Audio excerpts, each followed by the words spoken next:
Hello everybody, and welcome to this video about the astrology for the week coming up from the point of view of New Zealand, Australia and the Southern Hemisphere, and that's for Saturday the 12th of October until Sunday the 20th, and that's about 9 days. My name is Fiona of sunandmooncalendar.nz and soon to be also sunandmooncalendar.com, and that is because, exciting news, as many of you know, for the last 3 years I've produced an astrology calendar for New Zealand with a focus on Western tropical astrology, but from the point of view of New Zealand. And I've just decided to go ahead with a plan that's been kind of cooking up for a while, and that is to make an Australian version as well as the New Zealand edition, and that's for 2025. So the New Zealand edition is finished, it's gone to the printers, and now I'm working on an Australian edition for the very first time for next year.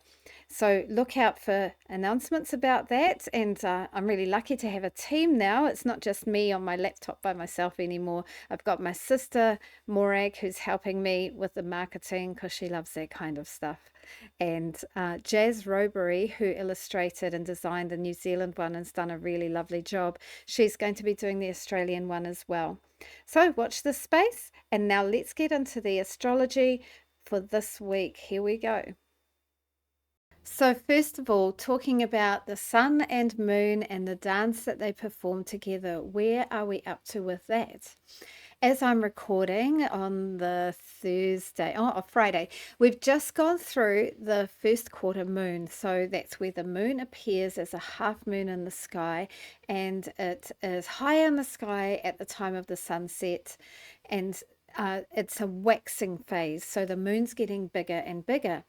And it's going to continue to grow bigger, and the energy that we're feeling is going to grow until the culmination point of the full moon, and that is Wednesday, Thursday during the week. So we'll talk about that in this video.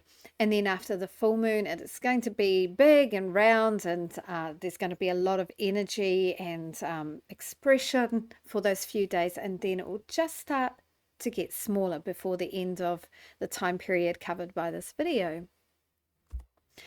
So one of the biggest bits of news for this week is that Pluto is stationing direct in Capricorn for the last time. So Pluto's been in Capricorn for, I think since 2009, for a really long time. Pluto is the furthest out of the main planets that are used in astrology. It's known as a dwarf planet in astronomy now, but in astrology is still treated as a planet, and it's small but powerful. It is actually on the topic of power. Pluto is about power, especially the hidden deep power that can kind of drive everything, but it's not always obvious on the surface. You know, when you meet somebody who's got strong Pluto, they can have quite a magnetic aura about them, and you don't even know what it is. They can even be kind of sexy, and they can draw you in, and you feel yourself kind of being pulled towards them, magnetic, and that's a Pluto kind of feeling. Anyway, when Pluto is in a sign, it spends around about 20 years in a sign, and it slowly builds intensity for the matters ruled by that sign, and then it also will crumble them, and they'll start to break down and transform. It's not overnight, though there can be some moments that feel really shocking. But in general, it is slow, but it's destructive. And the idea is that it destroys, and then the phoenix rises out of the ashes. And that's been going on in the sign of Capricorn for the last 20 years. And it's just been going retrograde back into Capricorn. It went into Aquarius for a little bit, and then it's been in Capricorn again for the last few months. And then in mid-November, it's going to move into Aquarius for the last time. But this week on Saturday, it turns direct for that last little time in Capricorn. So what it's done in Capricorn is slowly but surely crumbled and transformed some of the old structures that we're familiar with in our lives. We can see with the world politics at the moment that there's a lot of old ways of doing things, old hierarchical structures that are dismantling, coming down. They're in trouble. They're running around madly trying to prop up the old systems, but they are slowly but surely changing. So take note of that. Over the next 20 years, once it's in the sign of Aquarius, there's going to be a lot of intensity with Aquarian matters. So let's just look at, first of all, Capricorn. So Pluto's been in Capricorn, and Capricorn is about working hard, achieving mastery. It's an earth sign. It's about hierarchical structures. There's been a lot of focus on earth, on mining minerals, banking, money, and material things. And some of that is going to go away once we go into Aquarius. So over the last years with Pluto in Capricorn, we've seen intensification of hierarchical structures, for example, top-down governments. But many of these structures are really being called into question. For example, the investigation into abuses in state care in New Zealand. In Canada, there's been a lot of the discovery of the abuses of young children when they were taken from their homes, the stolen generation, I think they're called. These are examples of where the hierarchies are being called into question.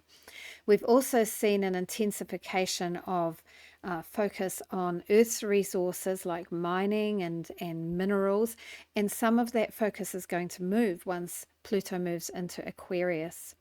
So looking at Pluto in Aquarius, we're going to see a lot more devolved power, less top-down authority, or less of the top-down structures. Capricorn is more like your town, where you have the shops that the owners of the shops own, or their landlords own that, and it's tied to the ground, that bit of space, that retail space. Whereas Aquarius is more like markets, where anybody can set up a stall. You don't need to have that huge investment to set something up. So it's a lot lighter. Aquarius is air, and trade and exchange can happen more easily. Aquarius rules large groups of people, so there's going to be like congregations and connections between big groups of people, and social media, of course, is going to contribute to that. And Aquarius is also about technology, and Pluto is, for better or worse, this is happening, that the whole journey with AI and other forms of technology and info technology is just going to go, it's going to explode even more. But Aquarius does like freedom, and it doesn't like control. And Aquarius is always going to question authority and want to do things in its own way. And Pluto is going to give power to that. So hopefully there won't be too many controlling influences with the new technologies and the developing technologies that we already have. And if you want to see a video that's got more about this, you can see a video I did probably about a year or a year and a half ago about Pluto and its change from Capricorn to Aquarius. I'll link that in the description. And then we have the full moon. That's the other thing I'm going to talk about. That's the full moon in Aquarius, and that's at 24 degrees of Aquarius. And the full moon, oh, not Aquarius, Aries, the full moon in Aries, and that usually happens in September, October. And the full moon in Aries means that the sun and moon are in opposite parts of the sky, exactly opposite each other. So the sun is in Libra still, with the full moon opposite in the sign of Aries. And when it's full moon, that's like a culmination point. It's a moment to sort of step back and reflect on what you've achieved over the previous couple of weeks since the new moon, or for the last 6 months since the new moon in Aries, which was in March. So it's a reflection time, a time to give gratitude indeed for the things that have happened, that you have done, gratitude to yourself and gratitude to whatever helped you along the way. So it's a bit of a reflection time, and the light of the moon can help to reveal things, so you can sometimes discover things that you weren't aware of, or there can actually be something comes out of the closet. But also just doing that process of review, you will see maybe what wasn't obvious when you just kept your head down working away. Okay, we also have higher energy with the full moon, especially as this is a super moon, so it's closer to the earth. And just to talk about Aries, that sign of Aries. Aries is an energetic sign anyway. It's about independence, taking initiative. If anyone uses tarot, it's like the fool in tarot, just setting off and trying new things out. And maybe the fool's about to fall off a cliff, but Aries is just going to go for it anyway. Aries is a pioneer. Aries is also a fighter. So there could be a bit of a feisty energy with this full moon. Just be aware of that and maybe watch your words a little bit and your actions. But Aries is governed by some really good, reliable gut instinct as well. So notice what you're feeling, like where you get impulses, because maybe that's a good thing with Aries. And here's the chart of the full moon. Okay, so let's have a look at this. So you can see that big red line. That's showing that the sun is opposite the moon, exactly opposite at 24 degrees of Aries and Libra. And what else is going on with this chart? Well, some of these aspects will show up when I talk about the aspects, but here's one right here, a nice one. That is Venus sextile to Pluto. You see they're both at 29 degrees, anaretic degree. So that's quite an intense degree, but that's a sextile. That's a positive aspect with easy flow. Okay, so with Venus sextile to Pluto, and just when Pluto's turned around, that adds some energy with that one.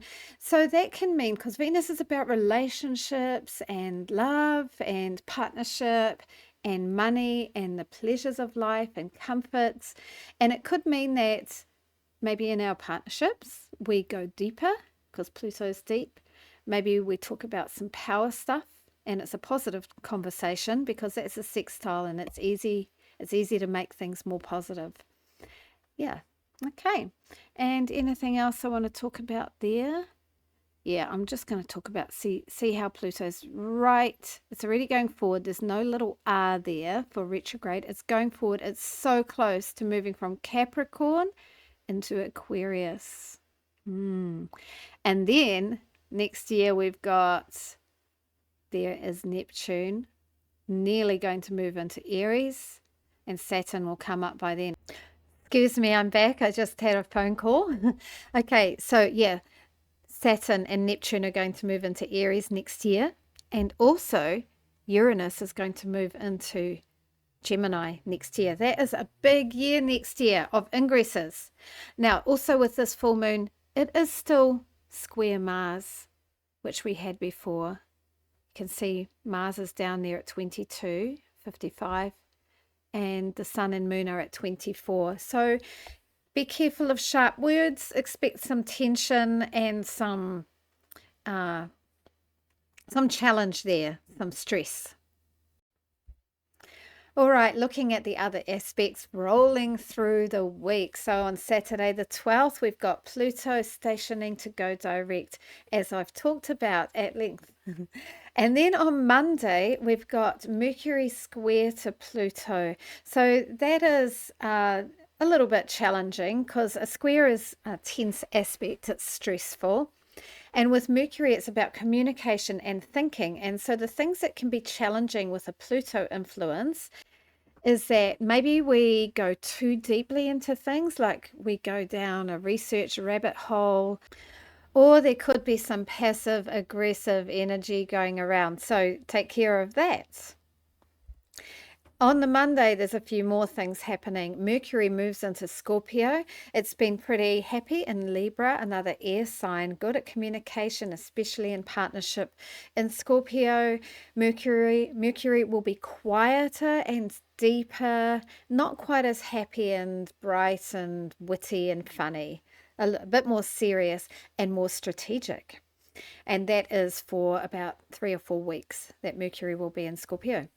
And then the sun is trine Jupiter, and that's a really nice one. The sun is about our soul's expression, our self-expression, our leadership qualities, how we shine in the world, our vitality. And Jupiter expands and brings luck and optimism, especially when it's in a trine. So that's really nice. And that's all on the Monday. What a mixture on the Monday. Another one on the Monday, Sun square Mars. So again, our self-expression, our leadership, and the way we shine in the world this time has a tension about it, and there can be a little bit, we can go too far, we want to fight, we feel like somebody's stepping on our toes, and we want to get feisty about it. So challenges to our ego perhaps. So both of those on the same day, that's what happens. We always have a mixture.